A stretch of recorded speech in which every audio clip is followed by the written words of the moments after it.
যা যা বলেছিলাম মনে আছে তো? ভয় পাবে না তো? একটা কথা, আমি তোমাকে তোমার বাবার কাছে পৌঁছে দিয়ে আসবো, কিন্তু নিয়ে আসতে পারবো না।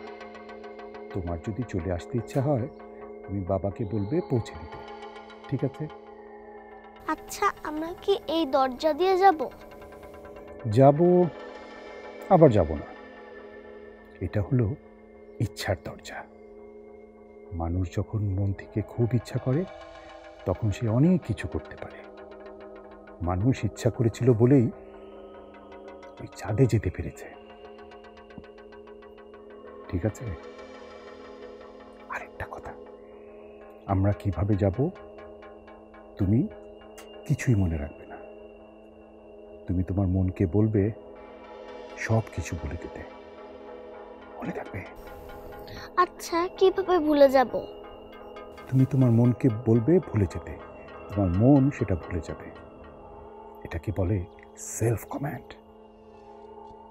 নিজেকে নিজে হুকুম করা, ঠিক আছে? চলো তাহলে।